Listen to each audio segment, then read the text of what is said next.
down of America and its predictable results. Our latest example comes from a New York Times op-ed lauding the SAT's relaxed standards.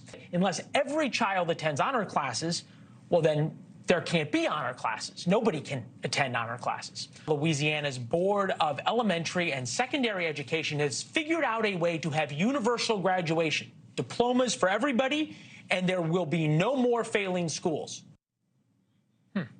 That's just some of our reporting over the past few weeks on the lowering of standards in education in the name of equity. Turns out the dumbing down of America is working well, in fact. The average ACT testing for seniors going into college hit a 30-year low. Last year's scores were 19.8 on average out of 36. That's down 0.3 points to now 19.5. Professor Leland Vittert, host of MIT's data science podcast, Data Nation, is here. Also professor of data science at Washington University in St. Louis. It made sense. Well, actually, no, you're younger. So the ACT score should have gone up on average when, yeah, okay. Yeah. So help us understand, are kids really getting dumber or are the tests getting harder? Kids are 100% getting dumber. First, we have lowering of standards, but we also had COVID. Kids lost between 1 to 4 years of learning. And, the big problem is we're seeing a huge dip in math, especially compared to English. And that's because, if you didn't understand Edgar Allan Poe's The Raven one year, you can still read the Iliad next year, right? But if you didn't understand pre-algebra, you're not going to be able to do algebra. You're not going to be able to do trigonometry. You're not going to be able to do pre-calculus. You're never going to be able to keep moving forward. And that is a huge problem in our schools and for school after high school. Okay, so school after high school, meaning college, you can't do algebra, you can't do calculus, you can't do physics, all of the sciences and everything else, engineering classes that already America is behind and get hurt. Is there a way to catch up on this?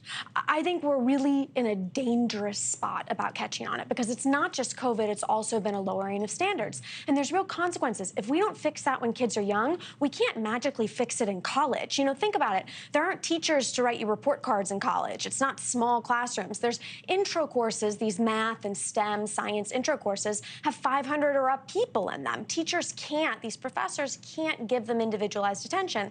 And this is a time when our workforce needs basic math skills. We have shortages of nurses. They need to take these STEM classes in college to be able to become nurses, and they're dropping out in hordes because they didn't learn it in high school. All right, so you think about the math questions on the ACT. We're not going to do any of these in our head, although you probably could. The greatest common factor of 42, 126, and 210, not that hard to figure out, especially if it's multiple choice. A car averages 27 miles per gallon if gas costs $4 a gallon, which is the following closest to how much gas would cost for the car to travel 2,727 miles. And I think kids get calculators for this too, don't they? In general, yes. And they still can't figure this stuff out. No, I mean, it's a total lowering of our standards and the loss of education. But you say lowering of standards, though. Is it just that people aren't being taught the same things in class? They're being allowed to not fail. So usually if you fail, your parents go, let me help you. We need to do better. We need to do something. But when you're not allowed to fail, people don't know that something's wrong, and they're just letting all these kids slide by.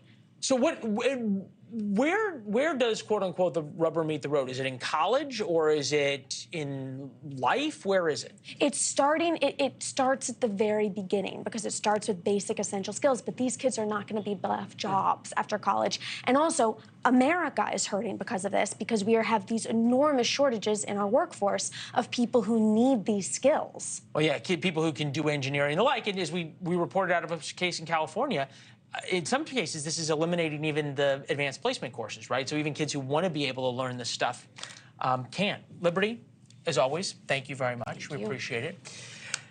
Thanks for watching. Go to newsnationnow.com to find NewsNation on your television provider. And don't forget to subscribe. Click the red button to get more of NewsNation's fact-driven, unbiased coverage.